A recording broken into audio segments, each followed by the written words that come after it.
continue the conversation at dannymorel.com/awakenu. So you've been watching The Higher Self for a while now, and yet I don't think we've ever brought anyone on the show quite like this. Someone who has gone through the journey of plant medicine, the journey of healing some of their wounds, the journey of healing their relationship with the opposite sex, and the journey of discovering their true purpose. I think you are going to love this episode because I think you're going to see yourself in my friend, Sarah Lawrence. How are you? I should have brought tissues. Wow, are you already going to cry? Yeah, because as you're talking, I'm just like, oh my God. The amount of breakthroughs I'm having is like crazy. I had one this morning at breakfast and I was like crying at breakfast because we had AWAKEN like 3-4 days ago. Yeah. And my whole mind blew apart. Yeah. So yeah, what was it? You said hi. Hi. Thanks for having me. Let's start with that. How Okay. are you? Hi, I'm so good. Good. Yeah. I want to start with the following. How did we meet? I feel like you're a part of Inner Circle. Yeah. You come to AWAKEN. You've gone to reunion. So I feel like you're just like, it's Sarah. But Yeah. how did this happen? You know what? It's so sad. So I was going through a breakup. I don't think you even know this. I was going through a breakup and my partner had told me that he wasn't attracted to me. Really? Because I'd put on weight. And I Okay. was thinking, because you mentioned yesterday on something that you were like, I'm getting fat and I'm going to, I've got to tell Jen that I'm going to have to start doing my Yeah. steps. And I was like, I think if I was in a healthier relationship and my partner had said like, hey, you put on weight, I'd be totally fine with it, but I wasn't. Yeah. So then I started looking into fat burning injections, which is so sad. And then I found all these places in Los Angeles and I picked one that was like 45 minutes away. And as I was laying on the table getting these injections, it's so sad. I was like crying and like telling her my story. And she's like, you have to go and see Danny Morel. And I was like, who the fuck is Danny Morel? And then I like on my Instagram and I went and I booked the tickets immediately and just like came. And that's how. So wait a minute. So then somebody randomly just told you about me. Yes. So the place that I happened to pick, she had been to AWAKEN. Oh, get out of here. Yeah. And so then you came to AWAKEN. Mm-hmm. Okay. And then that's when everything began. Yes. So I came to AWAKEN and then on the second day you advertised Inner Circle and I was like, I called one friend and I was like, what do you think? And they were like, that's really expensive. And I went, you know what? Fuck off. Am I allowed to swear? You can do whatever you want. You know what? This is the whole point. I don't care what you think. Like, this is what I want to do. This is where I want to be. And I don't want to, the last thing I want to do is go home and get out of this zone because everything, the amount of coincidences that happened when I was in Austin was like, you know, the Ace of Spades, you have that thing. Like, as I checked into my hotel, the lady had like an Ace of Spades necklace. And I was like, oh, that's an interesting necklace. And then that happened. And then everything was just insane. And I was like, I don't want to leave this. And so I joined Inner Circle on day 2. And I'm so glad that I did because then on day 3, I was like, oh God, I'm so glad I joined yesterday because today I would be like, Yeah. And then I've been all in since then. Okay. Which was June, I think. So here's what I want to ask you. You know, people obviously listen to this show and I've shared my journey with them, but you have now, I guess, been on this journey from finding us on Instagram for, how long has it been? A year? Less than a year, yeah. Less than a year. Walk me through what has happened in the year. And first things first, I want to take it a step back. I know that the thing that caused you to come to AWAKEN was, a guy breaking up with you. But what was going on in your life now looking back that led you to be in a relationship with a guy that was so superficial? Because that's the truth. You know what I'm saying? Well, he said he would still love me. He just would not make love to me. Okay. So by the way, Sarah's a comedian. So you're going to get a laugh here. But talk to me about family life. Well, you know what was funny? He said, why do you keep attracting bad men? And I was like, oh, that's weird that you said that because you're one of them, But yeah, family life, this is the thing I'm noticing so much all the time. And I remember I had a conversation with my friend in like 2018. I was like, I'm fine. My family life was fine. Like my childhood was fine. Like my parents got divorced. It didn't affect me. And he's like, no, you're fucked up. And I'm like, no, I'm just like, because if you're a comedian, you're supposed to be fucked up, right? And I was like, no, I'm just really funny. And he's like, no, you're fucked up. And I'm like, no. And then like 3 years later, I called him. I was like, I think you're right. I think you're onto something. But yeah, just bad relationship after bad relationship and just settling for like abuse, emotional abuse, mental abuse. One time I got pushed over, which was fun. But coming from a childhood where all I saw for, the first 20 years of my life was my parents like not even speaking to each other, that's what I realized, like, that was the relationship that had been modeled to me, was this like sometimes they wouldn't speak for like a month. Your mom and dad. Yeah. So now watch. I want all of you to pay attention, because you see, this is where everything starts. Everything starts for us in life. Everything started for you in life when you were a little boy or a little girl, and all you wanted was to receive love. When you were at your most vulnerable, when your soul just arrived here to planet Earth, and you were one with God, one with universal love, you drop into here and all you're expecting is to receive love. And then these beautiful humans who we have selected before we've come here to be our parents, to teach us some things, we don't feel love. We don't feel safe. We don't feel seen. We don't feel protected. Like thinking, and that is the cause of most of our trauma and most of why we create the life that we create. So going back, what did that feel like for you? You know, I know that maybe you grew, or it grew on you and it became normal. But looking back, what kind of damage did that do to you, to be in a home where your parents, the two people you love and the two people that you're looking at to learn about life, didn't talk to each other?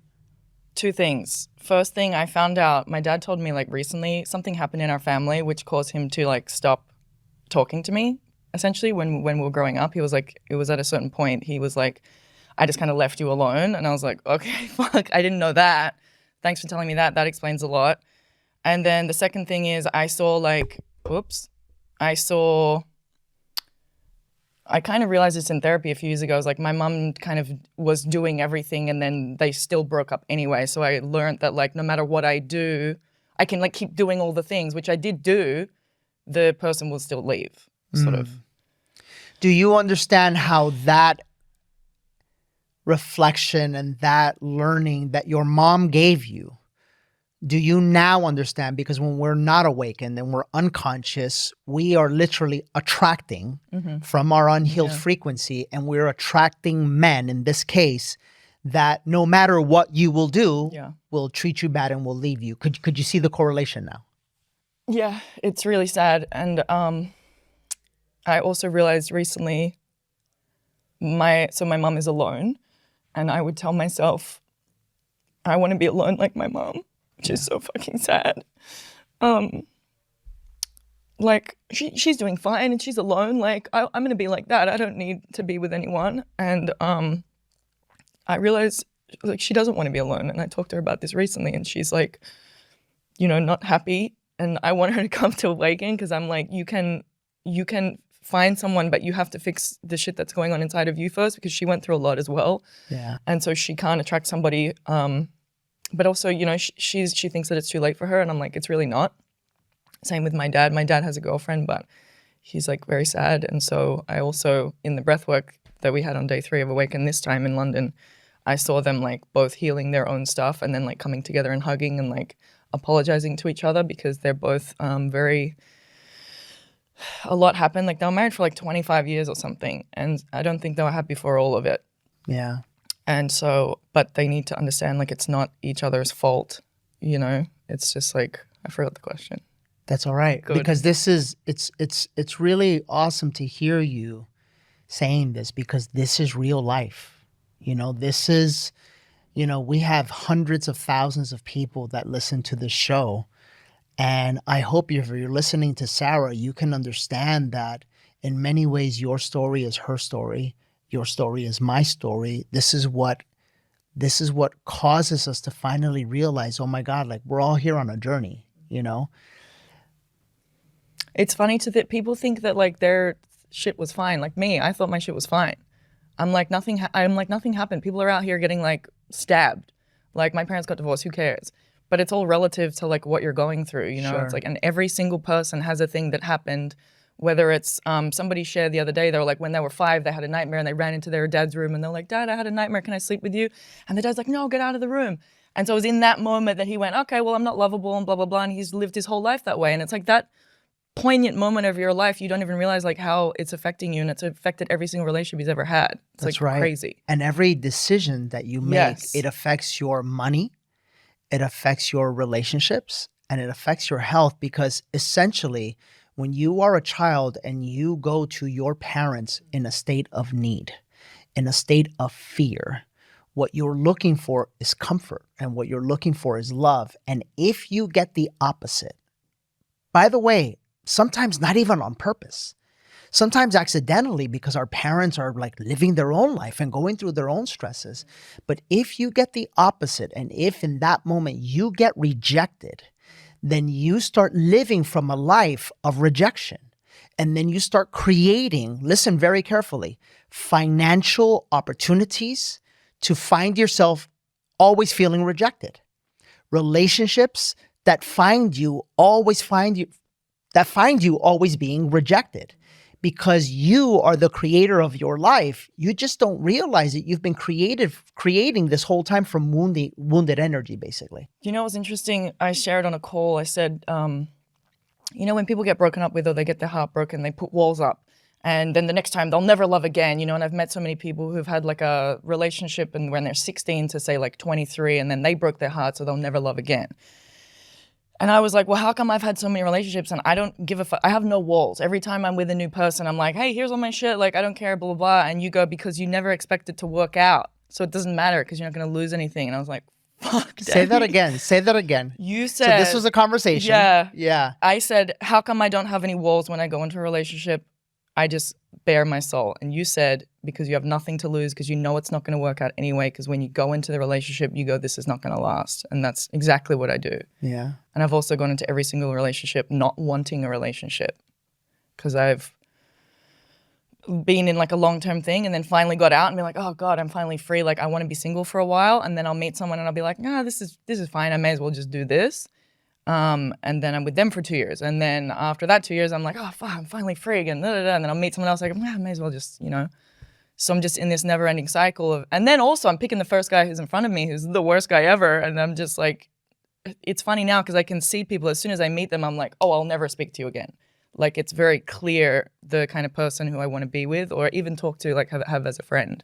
Yeah. You know, that is so important what you just said, because for a lot of us, the most courageous thing that we can do in our relationship life is to set a standard, and to stay to that standard, to have so much love for ourselves that we will not allow ourselves to be in relationship with anyone that doesn't treat us the way that we want to be treated. Mm.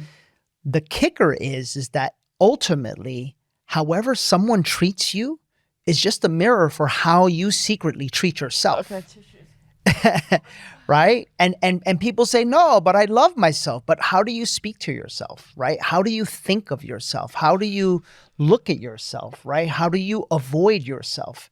This is what a partner ultimately does to you. So my question to you now is, you know, when I say that and you grab the tissue, like that's got to resonate. Can you tell me how and why? It's very sad to like look back on my previous versions of myself and like what I have accepted, because I would never accept that now, you know? Just, dude, like some of the shit that like men have said to me now, I would immediately stand up and walk out and be like, I'll never speak to you again. But I've stayed for years, you know? Probably because that's what I thought I deserved, probably because that's what I saw. I also realized this morning when I was journaling that I always would expect the worst. This like blew my mind. I was like, oh, I would always expect the worst, because if you expect the worst, then you can't be disappointed, which is like so sad. And also I realized that, you know, I was modeling for like 10 years. And so I was told that I was fat all the time. And I was like sent home from shoots because like my skin was fucked up and just like so much judgment. And I know like, oh, you know, I was modeling like, ugh, but it fucks you up, you know, like I was in China and they said, we're not going to give you any more money because you got fat. So like they didn't give me any money to eat because they said I got fat. And I was like, and I was 20 pounds lighter than I am now. Oh my God. And I was like, oh, sick. So now when I look in the mirror, I have very unhealthy, like right now for me, this is insane. But like for me right now, I'm overweight in my mind because I'm insane, you know, because my brain is broken. And I know that I'm not, and I know everyone else sees me as whatever they see me as. And you're working on it.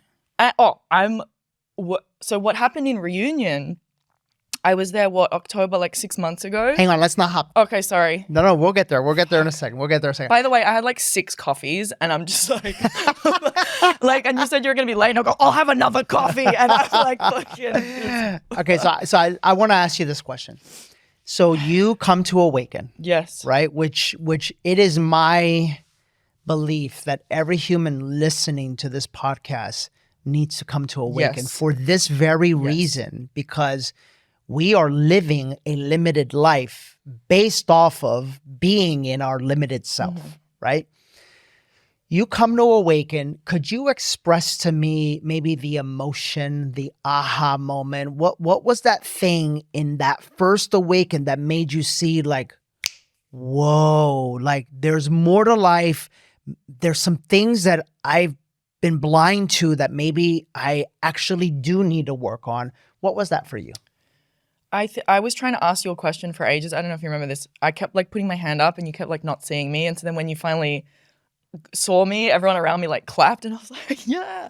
And I said, and I was like crying because what I saw was, you know, I'm going through a breakup. I think I'm 3 weeks out of the breakup.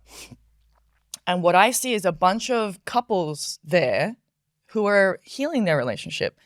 And I'm going, well, there's this like big butch macho guy who's like, you know, I never wanted to come to this. I thought this was stupid, blah, blah, blah. Now he's breaking down. He's crying. He's holding his wife. He's like, I'm sorry, baby. I love you, blah, blah. And I'm like, well, why can't I bring my boyfriend to this? Like, why can't he do this? Maybe we should try again. And we had just done the exercise where we write down our ideal partner, and I'd written like a whole page, which, by the way, I never wanted to do because I never wanted to call in a partner yet because I wasn't ready. But just doing that exercise, again, makes you see what you will and will not accept. But I had just written that down and you said, let me ask you a question. Would your ideal partner come to you with this? Come to Awaken with you? And I said, yes. And I was like, I know this guy wouldn't. And you said, there's your answer. And I was like, fuck. Because often, Sarah, what we do is we hold on, right? We hold on to the pain. We hold on to the mistreatment because the energy inside of us, that's all it knows and that's all it expects. So what you were doing in that moment is, you know, you were trying to hold on to what your mind expected and what your mind thought it deserved, but not what your heart has been needing or looking for your entire life. You know, it's funny. After Awaken, I went back. I feel bad because I'm like shitting on him, but he's not going to watch. He's not going to watch this. It was like a month after the breakup and I'd done Awaken. I joined Inner Circle, I was doing all the calls and we met up. And I was like, this fucking guy? I'm like, this is the guy? I'm like, we have nothing in common. Like and I was like, yeah, and I bought the Mendy and I was like telling him like, I got this Mendy. I'm like training my brain. It's like da-da-da. And he was just like, oh, if I like, this is dumb. Like you're dumb. I'm like, okay, good. This is good. All right, good. I'll see you later. You know, like we're just on 2 completely different. But you had everything in common. You had that trauma. You had that unhealed energy. Because the truth is, and this is for all of you listening, it's on one end, I hope you can see not only like Sarah and who she was, but who you've been that keeps you attracting the wrong people. But on the opposite side, now that you have been exposed to, I saw you post something like there are wonderful men out there. Oh my God. Yeah. Okay, so this happened, I think before I went to, so I'd been in Inner Circle for maybe 3 months. And you said something like, you know, just like whatever you think is true. And my friends kept calling me and they're like, oh, I went on a shitty date last night and this guy sucks and da-da-da. And I started saying, stop saying this. Like, you have to stop saying this. We can't keep saying this because everybody says, especially in LA, everyone's like, dating in LA sucks. All the men in LA suck, da-da-da. And my counter response is, well, you live in LA, I live in LA, I'm fucking awesome and I live in LA. So if I live in LA, then other awesome people must live in LA. Is it true that there are some shitty people? Of course, but there's also the best people. And so that's the thing. If you keep thinking that how come I used to think there were shitty men and that's what I got, and now I think there's incredible men and that's all that I see every single day. Yeah. Especially in this community, like the guys who come to Awaken and do the work and get on the calls and do all that shit, that like Keaton and stuff, like from Reunion, I'm like, and they're all like young, which is so cool. And to see like this new generation of people come through and like being better, it's so cool. But all I see now are wonderful men. Because your energy has changed.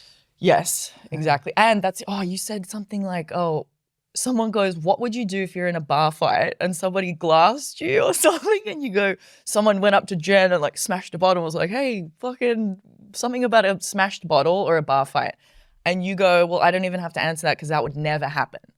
And I was like, yes, that would also never happen to me. Like since I've started posting on Instagram, like my clips and like being vulnerable, like photos with you and stuff, I would expect, because what I'm told is that your comments are, a lot of my friends have comments that are like, oh, fucking die, you're a slut or whatever. And I'm like, I don't get that because I'm a good person and my energy is not like that. And I don't get sent like dick pics and stuff because it's just not. It's not around me. No. You know, it's not attracted to me. So to the women that are listening right now, that maybe are listening to you and are going, oh my God, like you're me, right? Maybe they're constantly attracting bad men. Maybe they're constantly saying that there's no good men out there in the world. What would you say to those women right now? Whatever you think is true. Whatever you think is true. If you think there's bad men out there, then you're going to get hit with bad men. If you think there's good men, then you're going to get hit with good men. But also you can't just say there's only good men without also figuring out your own shit first. And healing this. Yes.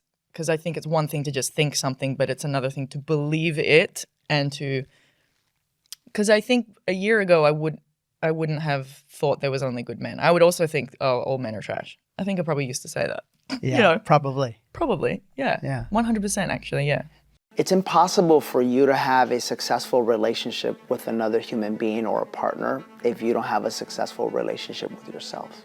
And what we as human beings don't realize is that we are deeply disconnected.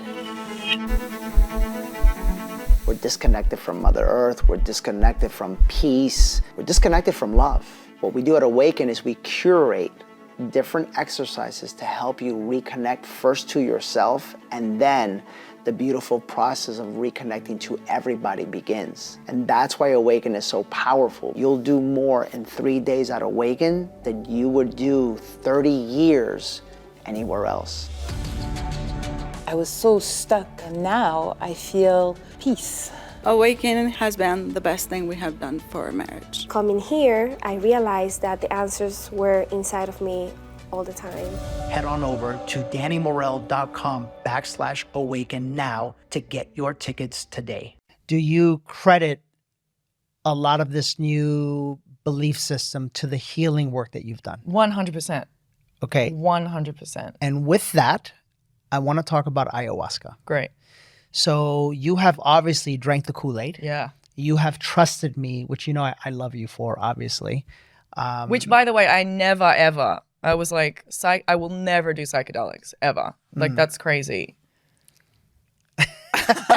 And now you're like all in. But the whole point is all in without tipping over the edge, because my purpose is to spread the word without, becoming. Yeah. You get it. Yeah, I get you. So what was behind that decision to actually go to Reunion, to like do the whole thing, to go for a week? Oh, I remember. Okay. So I joined Inner Circle in like June. Mm-hmm. We have the financial intensive immediately in July. And you were like, all right, guys, we're journeying on Sunday. And everyone was journeying except me. And I was like, why wasn't I invited? Like, am I not cool enough? And then you went like, and I was like, I'm going to journey on Sunday. And then you go, guys, we've got some spots open up. And I went, ping. And so I have no idea what to expect, right? I did mushrooms like one time, like a low dose, and went like hiking with my friends. Like, and by the way, I didn't want to do that. I was like scared to do that. So I had no experience of like an actual journey. What can I say something? Yes. What did it feel like to be a part of a community where you felt safe, where you felt that's why I had absolutely no I'm okay. So I'm with my friends in the woods doing this, and I'm like, this is kind of weird. But doing it with you guys under a controlled environment where people I trust, people have done it before, I had absolutely no qualms about doing it. I didn't even think twice. I was like, this is going to be totally fine, and it was. And so in that, and again, I had no expectations. And so I had, as you know, I have a money block, pretty good type little money block. And I had such a money block that I didn't even want to write down money block because I felt like it was superficial and I didn't want to like disrespect the medicine or whatever. But the first thing it did was show me my money block. And so it showed me a image of my assistant like madly sending outreach emails to companies saying like, do you guys need a bar? Like I have a mobile bar company. Do you guys need a bar? Do you guys need service? Like what's going on? Blah, blah, blah. Like sending this desperate emails of like, do you need us? And the message was very clear, like tell her to stop doing that immediately. You've been doing this for 10 years. You don't need to do that. If people want to find you, they'll find you. You're on Google, you're on Yelp, you have great ratings, you have great clients, you have great history. Like everything that you do is word of mouth. You've done no marketing, like you're fucking fine. And then 3 hours later, I got like a $10,000 job. And I was like, okay, thank you. The medicine showed you that. Buddy, the medicine showed me that. In the journey.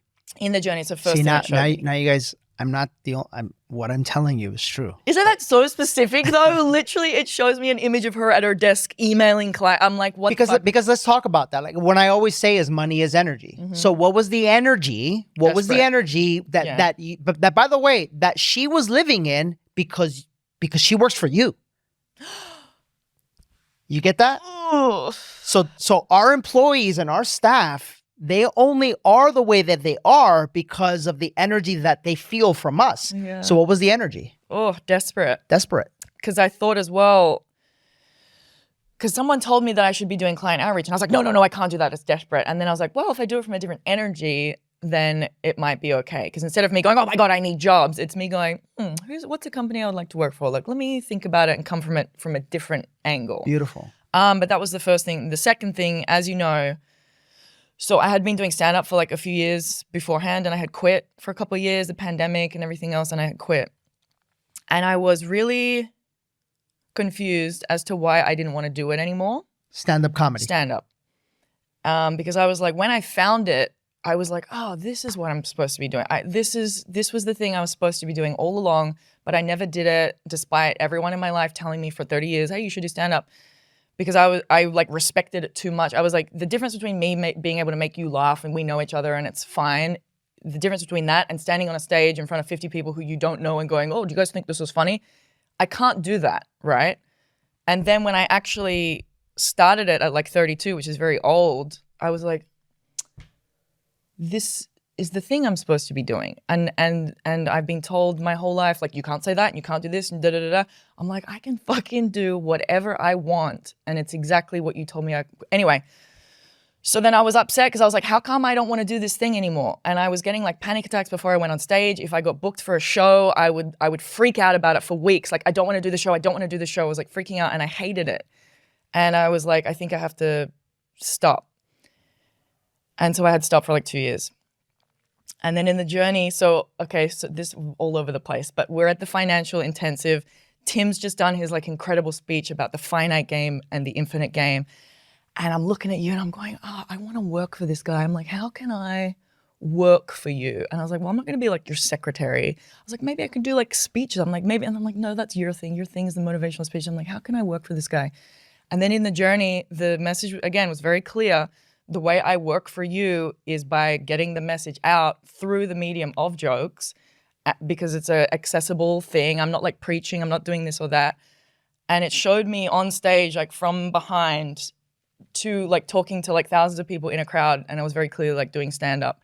And then again, the energy of it, I'm going to cry because I'm like very grateful for it. And because I've had 6 coffees and my hands are shaking. But the energy of it was different. So instead of like, because stand-ups do comedy because they're sad, right? And it's like therapy. It's like a form of therapy, which is what I was doing before. I was talking about my ex-boyfriends, about how sad I was and things like that. And this time, it just feels so different. Like I'm doing it because I genuinely think that I can help people. And I honestly think that I can like help the world like heal through what I'm talking about, because also what I'm talking about is not just like, oh, my dad sucks and whatever. It's like I am now able to like make jokes about mushrooms and ayahuasca and healing and, you know, sharing circles or whatever the fuck it happens to be. And it shows, like, from my posts on Instagram, it is showing that it is actually fucking resonating with people. That's right. And I've doubled my following in a month. And I'm like, of course I have, because it's right. That's right. You know? That's right. Yeah. And you're being you. And I'm being me. And there's sometimes when I like, you know, yesterday I shared the photo of me crying, and part of me is like, well, is this a bit like people are going to be, and I went, no, because it's true. That's your ego. Exactly. Right. But I'm like, but this is what I'm doing. So who gives a fuck? And also, if you don't like it, because I did notice a few people unfollow. By the way, I got like 1,000 follows, but I got like 200 unfollows. That's okay. But I was like, this is actually good, because not fuck those people, but they're not, you know, they don't want to be a part of it. But the people who do want to be a part of it, find you. My God, and the comments that I'm getting, I didn't get not one single comment that was like, you're a dickhead. It was all like, thank you for sharing this. I needed to see this. Where are you going? What's happening? Like, da-da-da. And I was like. But that's, you know, for all of you listening, that's the beauty of life. It's the beauty of awakening, and it's the beauty of healing your heart. When you return to your truest essence and your true self, and you discover what you are here for, when you discover your purpose, you actually discover your unique way to help humanity. Yeah. And there is nothing more beautiful on planet Earth than you tapping into the truest essence of who you are, being the truest essence of who you are, and that gift that you have within you, helping humanity. You never work a day for the rest of your life. I know, and it sounds like so stupid, but it's like, It's beautiful. I know, but I know, like, people, like, when I tell people, I'm like, I genuinely think I can help the world. That's right.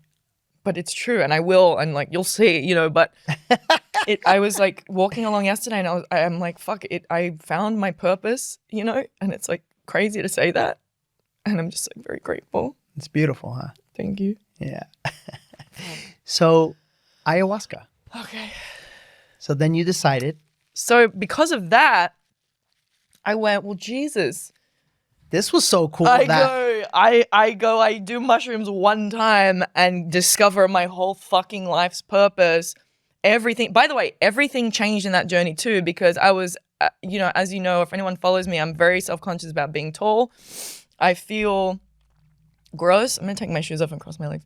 I feel like gross and like unattractive, and I don't like it. And I also was kind of in my head about, you know, stand-up is a masculine profession, and men don't like that, right? So when you do a show, it's different. Like if you're a male comic, females are like, oh my God, this guy's so hot. But if you're a female comic, it's a little bit different. Guys are not like lining up to sleep with you after that. And also if they do talk to you, it's very annoying because they're like trying to be funny. It's so fucking annoying. And you're like, can you just be normal? Because you're making it worse. So also in that journey, everything changed. I started dressing differently. And I realized that like the guy who I meet, who will be like my person, will love that about me. He will love the stand-up. Absolutely love it. And he will know that I have two fucking sides. That's right. Like I am allowed to be masculine on stage. Oh, let me tell these jokes. And then when I get off stage, I'm like, oh my God, I'm like tiny, like cute. You know, I'm like a cute lady. And I am very fucking cute, like at home. You know, and so he will know and appreciate that I have two sides. So the ayahuasca. I asked Troy like if I should tell the story or not, because it's like everyone might hate me. I should have asked you beforehand. Just be you. You don't need to ask anybody. Well, because I didn't know if I wanted to talk about it. Well, just what do you feel? Well, again, I feel like it's authentic to talk about it and it might help people, but I also might have like a bunch of people being like, fuck you. Okay. Just talk about it. So night one, nothing really happened. I just kind of cried and was like grateful that I was a comedian, honestly. But by the way, and for all of you that are thinking of journeying with ayahuasca, like when you say that, you say night one, nothing happened. All I did was cry. That everything happened because you needed a release. You get that? All it showed me was I was so grateful for getting my job back, being a comedian. I'm just grateful, crying because I'm grateful. Okay. Like and again, saying like the mushroom journey wasn't a fluke. This was real. All part of the path. Yes, and I went sick. Yeah. And I was also in my head a bit. I was like, I'm really hungry. Like I should get pizza. Like I was not really. And then night 2.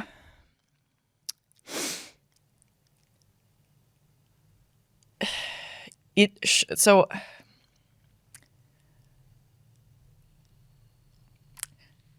I had an abortion when I was 21, and I had forgotten about it, and I just did it and never really thought about it ever again. Mm-hmm. And it took me. You can either get it done like surgically, or you can get it done. You take pills, and they tell you it's like a heavy period, and it's not. And so I remember I took pills by myself at my apartment, and my roommate was out. And I won't get too graphic, but you passed the thing. And it took me back to the fucking room. And I threw up, so I was on the phone to the guy asking like, is it okay? He made me look in the toilet, like, so it took me back to the room, and I relived the entire thing again. And it was kind of like this. I would do it again, but it was like, this was fucked up, and you like killed a thing. And it showed me like, you killed a what? You killed a thing. Like you killed your, and I found out it was a girl. So it was like, you killed your daughter. And it showed, like, it took me through like her whole life, like going to school and stuff. It was like, really fucked up. And I was crying the whole time. But I didn't know that it was affecting me. Yeah. But that was so deeply buried, and it just went bang, look at this. And I was like, oh shit. And then and again, I wasn't gonna share it. I also looked at anyone who had had an abortion as like the worst person of all time. And I had 2. And when it finished the first one, I went, oh, good, we're all done now. And then it went, don't forget, you had another one. And the second one was, it was my very last day of my cycle. I was supposed to get my period the next day. And this is what I hate, that the misinformation is out there that you can only get pregnant on 4 days of your cycle. It's not fucking true. And I hate that people think that. So this was the very last, it was like day 29. And I got pregnant. You shouldn't be able to. And this time it was not the pills. I went, because the pills were horrible, so I went under. And I got an IUD when I was under. But so I didn't know what happened, obviously, because I was asleep. But it took me up like a bird's eye view of the room, and it like showed me getting it. And it showed me that was a girl also. And I have 2 middle names, Rachel and Olivia. And so then I named them both. And then it kind of was like it took me through my whole lineage of so my grandma like had no middle names, and so then my mom gave me 2 middle names and my brother 2 middle names on purpose. And it was kind of like, that's why there's 2 middle names for these 2 girls. And it also showed me how nonchalant I had been about the subject. And this goes back to like treatment of how you think of your self-worth, right? So I would say to men, which is so sad to say, I would say, oh, don't worry, if I get pregnant, I'll just get rid of it, because I didn't want to make the man feel uncomfortable. I wanted, hey, just to let you know, like, I'm cool. Like, if anything happens, like, don't worry, I got this. Like, don't you worry. It's like, what the fuck, man? Like, how dishonoring that was to you. Yeah. And it literally showed me, like, all these dudes. And I was just like, what the fuck? Like, and what did that feel like in that moment? Oh, it was horrible. It was so sad. Just like, the stuff that I have done and like what I thought was like normal and what I've accepted. And it's just crazy like how much people and like me have like changed and grown, and like I don't recognize myself from a year ago. You know, I really don't. And I look back on that person and I go like, fuck, man. And that person had also been in therapy for like years, you know, and I only started therapy in like 2018. But, and that I thought completely changed my life, which it did. And I've texted my therapist and I've said to her, like, thank you for like, you've changed my life. But even that was nothing compared to the past year. I have just learned so much. That's why I tell people Awaken is like 30 years of therapy Absolutely. in 3 days. Yes. Because what most people don't realize is that, and I honor therapy, but you're only dealing up here. Yes.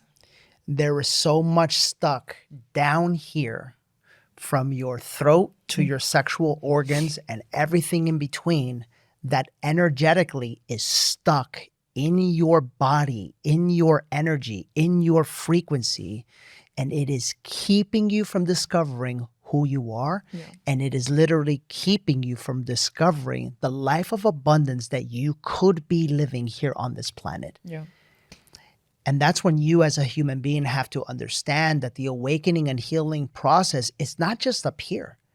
It's not a 1, 2, or 3 step thing that you can, you know, take step 1, step 2, step 3, and you're going to be fine. That's not how it works. You're going to have to go and experience a spiritual journey. Yeah. Not like anything that they teach you at church, because again, even that is up here. No, you're going to have to actually do the opposite of what this 3D world shows you. You're going to have to quiet up here so that this goes away, so that you can open your soul and your spirit to the angels, to your ancestors, to source, so that you can be revealed to yourself what's been holding you back. Yeah. I never knew the head versus heart thing. I never knew. I didn't know there was a difference. I didn't know there was 2 things. And even like some chick commented on my Instagram post like, wow, I've been reading all this stuff for the past 3 years and I can't da-da-da-da. And I was like, you're up here. yeah. I was like, you can't do anything with that. You're up here. Yeah. The other thing, Sarah, I want to mention is I want to mention the abortion thing. First off, I want to honor you because I know how much courage it takes to face something like that. I've been in journeys. I know those moments. And I also want to honor you and tell you it was part of your path. Yeah. And it's okay. Well, you know what it said to me? It was like, you chose your life over this thing's life, so you better make sure that it's fucking worth it. And I was like, I will. Yeah. What I want to mention is I've been in ceremonies numerous times where women are purging the energy of abortion. The 3D world teaches women that abortion is nothing. It's fine. You can do it once, twice, 3 times. You can do it whenever you want, and it will have no effect on you.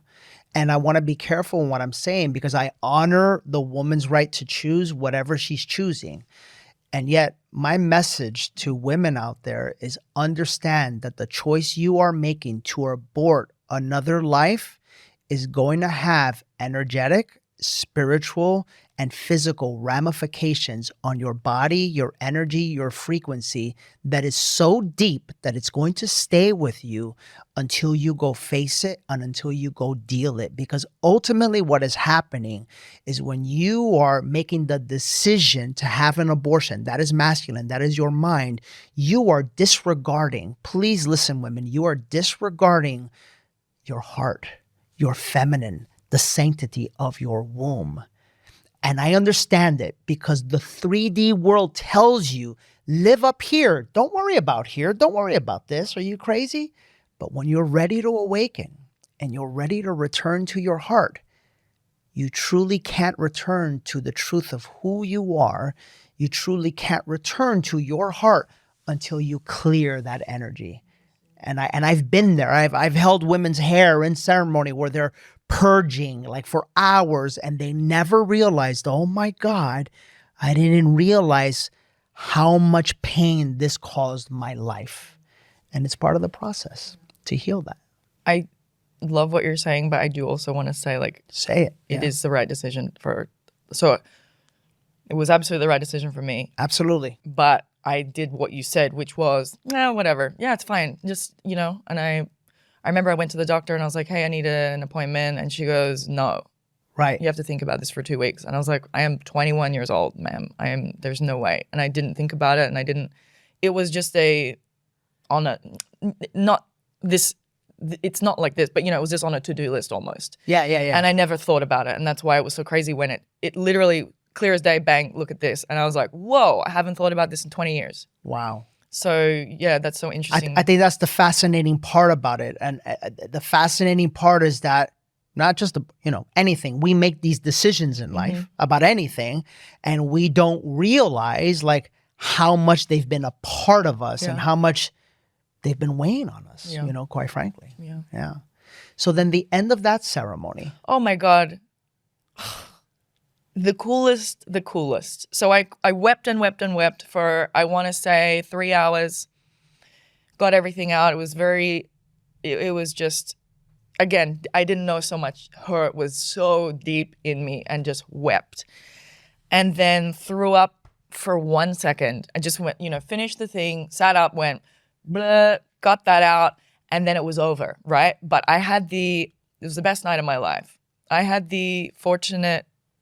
was fortunate enough that the ceremony wasn't over. So we still had about, I want to say an hour and a half, but I had done my shit, right? I'd done my journey. And so it was like, you're good. And I was cognizant enough to be able to watch the rest of the ceremony. And I saw people do hape, and I saw people take their second cup, and I saw the shamans. And to be honest, I didn't believe really in ayahuasca before then.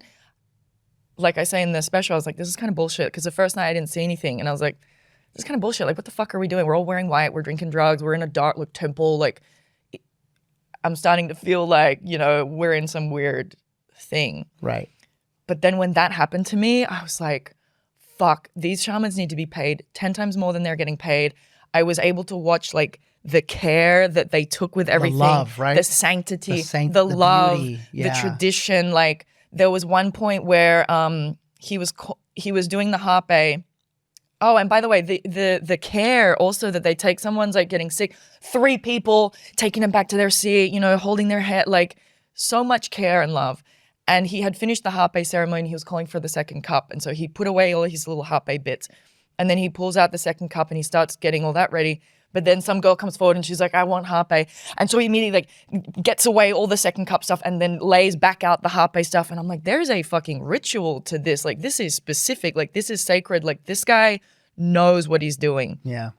And the glee that I had, I was on my stomach and I was like, just watching everyone. There's a lady playing the fucking harp. I'm like, this is so cool. It's the most magical. It was so cool. And I sprang up. I went to the toilet, and as I came out of the toilet, I was feeling so full of gratefulness and love. And I just put my hands on the sink and went to start crying again. And then Tim was facilitating, and he saw me, and I realized, because I was cognizant at that point, I realized how insane I looked. And so I was just oh, he's like, are you okay? I was like, oh yeah. And I stopped crying and I went back in, but I just wanted to have another little cry, But it was honestly the coolest thing that I ever saw, was being able to have the medicine kind of do its job and then be able to watch.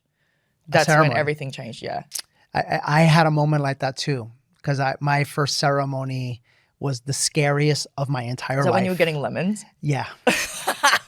To try to cut the medicine. Yeah. But I sat there for a whole ceremony, and honest to God, I'm going to go on record in saying you have never been loved. Maybe not even by your own mother or father, like you are loved and cared for in a ceremony. Yeah. To see human beings take care of other human beings, which with that much gentleness, sincerity. there's no word. There's no word. There's no human words. It's so beautiful. And I don't know if I've said this before, but I remember, for years, because I was a cocky asshole, back in my day. But I remember my ex-wife used to always tell me, why do you always have to be the center of attention? Like, why don't you, like, you know, we used to go to church back then. Why don't you go in the parking lot ministry? And I'd be like, I'm not fucking doing the parking lot ministry. Wait, what's the parking lot ministry? When you help people, like, in the parking lot with the cars as people like come with a into vest? church. Yeah, with the fucking, like, can you imagine me doing that shit? No, absolutely not, right? Anyways, but I would gladly, and one of my greatest roles in ceremony, which when we go in November, is picking up the buckets of throw up and just cleaning up throw up and holding people as they purge. It's like one of my greatest joys. Yeah. It's one of my greatest joys. Yeah. Can we also say, like, throwing up is not that bad? Like, I'm sick of people going like, I don't want to do it because I'm going to throw up. I'm like, you're going to see God and you're scared of throwing up? Like, what are you, what? You're going to fix your dumb heart that's like broken and you're like, I won't want to throw up. Well, Like, fuck off. again, Sarah, that's the ego. Yeah. The ego will tell you, oh, but I'm going to throw up. And it finds anything it can to keep you where you're at. You want to hear something funny? What? So I feel like now I have like a relationship with the medicine, right? Yeah. And so I didn't want to do it because I thought I thought someone was going to molest me in the ceremony. Like, I thought a shaman was going to come over and grab my boobs. Yeah. That was my fear. And obviously that didn't happen, right? I've never, like, there's no way that would happen. But there are some weird, you know, that does happen. Well, listen. I'm going to tell you that's why I tell people, like, if I'm telling you, it's because it's good. Exactly. Yeah. So that's why I'm telling you, like, go to reunion, because that's the only place there is, you know, humans are humans, but that's a place that I can put my name behind, and Yeah. So that was my main fear why I didn't want to do it. And then I was also like, well, what if I see a demon? That was also the thing. Someone said the other day, like, there's no such thing as a bad trip. Like, if you are good, like, you're not. I was like, what if I see a demon? He's going to molest me. This is going to happen. I'm going to be in a hole. You know, I'm going to be on fire. Absolutely not. And then as I got closer to the ceremony, I was like, man, if I see a demon, I'm going to be like, what's up, buddy? Like, are you okay? But the last ceremony we did, the mushrooms that we did the other week, so my main fear is getting my boob grabbed. So I have these little, do you know, like, the Balinese, like, those kind of, the big eyes with the tongue? They are always kind of in my journeys, and they're always going like this, like, come on, let's go. And so what happened at the start of the mushroom journey? One of those little guys who's like, come on, like, let's go for a journey. He reaches out and grabs my tit. And I go, I have a playful relationship. He reaches out and grabs my tit. And I went, what the fuck? And he's like, what now? And I went, well played, buddy, well played. And I'm like, well, what it was doing, it was just showing you, like, if this is your fear, let's deal with it now. So now we can go have a journey. Beautiful. That's what it was. Yes. Yeah. So fucking funny. So we're in London right now. We just had Awaken. I want to end with this. Okay. Because you know I love you. I love you too. You know, and you've now been to what, 3 Awakens? That was my third, I think. Yeah. But seeing you on the last day, oh fuck, crying your eyeballs out. Did you see me the whole time? I was, you know, I always got my eye on people. I'm always, but watching you, like, I was like, oh, I could tell by how deep you were crying, something magical happened. What happened? So again, the first two, I was like, nothing happened. But it was preparing me for the last day where I just absolutely. So what has helped me a lot is seeing your parents as children. So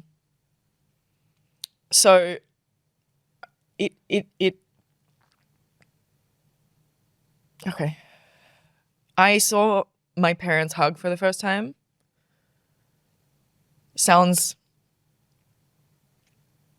That's actually pretty huge.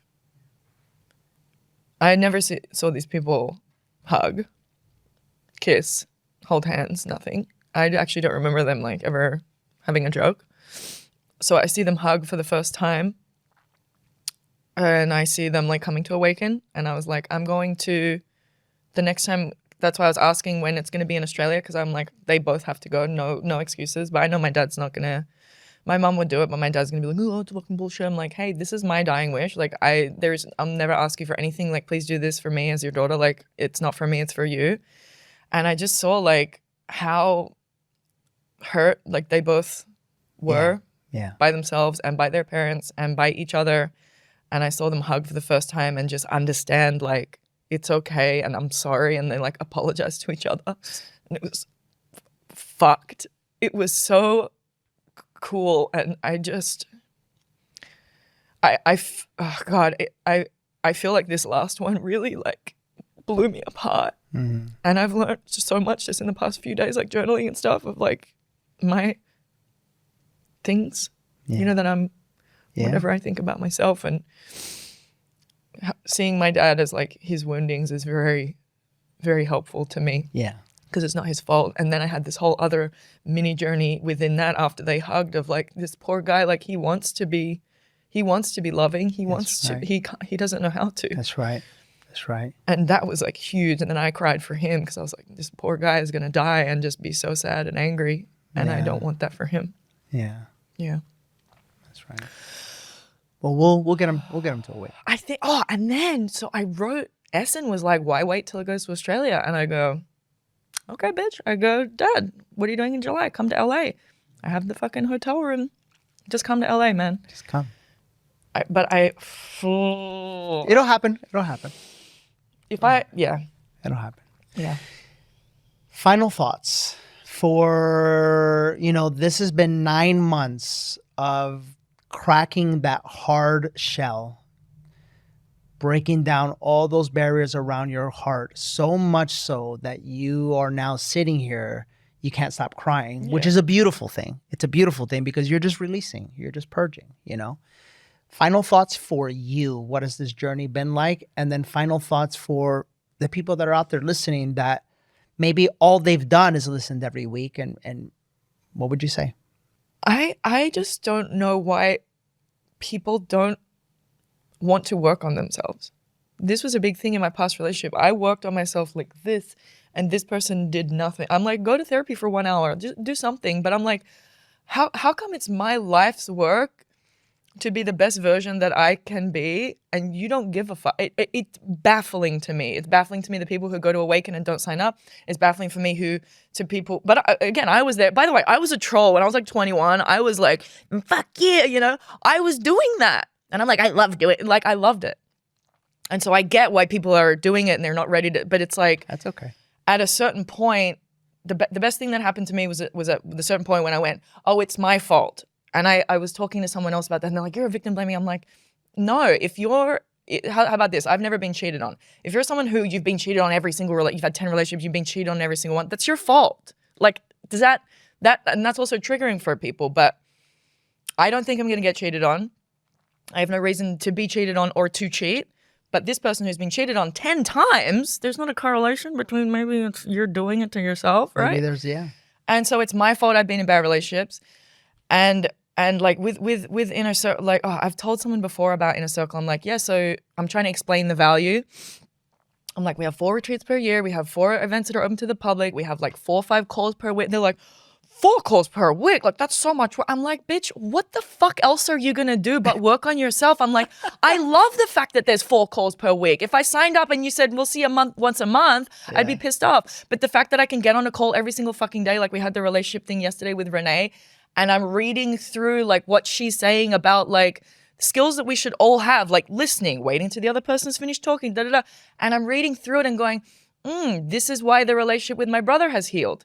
Oh, this happened on Saturday. My brother writes big paragraphs, and I don't read them. I'm like, shut up, stop talking. And then he'll write another big paragraph, and we will get in fights all the time, and I'd be like, shut up. And then for the first time, we kind of healed our shit in December. But so now I approach him completely differently. And as he's writing a paragraph, I had already said, hey, I heard you. What am I not saying that you need to hear? And then he said, well, I need you to I need to feel understood. And so when you say this, it doesn't make me feel understood. And I go, that's so interesting, because when I say heard, that means I understood. But you don't get that. But I worked in a bar for 15 years. Heard means I understand. So heard for me, all you need to say is heard, got it. But for him, heard doesn't give him that validation of, hey, I'm listening, I understand, you're right, whatever the fuck. Right. And so in that moment, the paragraph stopped. I changed my thing. I said, okay, cool, here's my new response. I understand you, you're right, I'll do X, Y, Z. That makes complete sense. Yes, and these were the slides that Renee was showing us, and I was like, fuck, this is exactly what I've been doing now since doing this. But yeah, I mean, we're all gonna die. It's like, do you wanna die sad? Do you wanna die sad? do you wanna, like, everyone has their shit. Everyone has their shit. Whether you grew up with money or this or that, everyone has that story where your teacher told you sucked, or your dad said, get out of my room, or that little story that has affected your whole life. It's like, why don't you want to work on that? It's baffling to me, but everyone will get there in their own time, or they won't. That's right. But and that's what all we're okay. here to do. Beautiful. Yeah. Thank you for being here. Thanks for having me. You have a YouTube comedy Yes. special on ayahuasca. Yes. Which I think it's hilarious. Where do people go to see that? So it's YouTube. I think you're going to put it on your website. That's what Troy said. Oh, okay, cool. Yeah. So it's go onto the Danny Morel. You did the thing. Go on yeah. DannyMorel.com. Go wherever the show is, and in the show notes, we'll Click do that. down here. Yeah. It's called Plant Medicine. And so it's all about my first mushroom ceremony, why I am the way that I am, why I'm insecure, why I feel like shit, why I think I'm ugly, all that kind of stuff. Goes into the first mushroom ceremony, it goes into the ayahuasca thing. It's supposed to be relatable, and it's for people who are like know about plant medicine, and also for people who don't know about plant medicine and are curious and want to hear it from someone who's not like, vibrating on another fucking cloud or whatever. A normal human. A normal person, yeah. And how do they find you on Instagram? It's the Sarah Lawrence, Sarah with an H. Beautiful. Thank you. Thank you for being here. Thank you. Yeah. That wasn't that bad, was it? Yay. We did it. Thanks for watching this week's episode of The Higher Self. As always, if you feel called to go sit with the medicine, go to reunionexperience.org. Tell them we sent you. A portion of whatever you put towards your journey goes into a scholarship fund for underprivileged people that we want to eventually help get to sit with the medicine so they could eventually meet and sit with themselves for the first time. I also have a thing on the Reunion YouTube page. They did like a little story. It's called Sarah's Story. If you put Sarah's Story and Reunion Experience. You can watch it? Yeah, they can watch. Yeah. Beautiful. Cool. We'll see you next week. Bye-bye.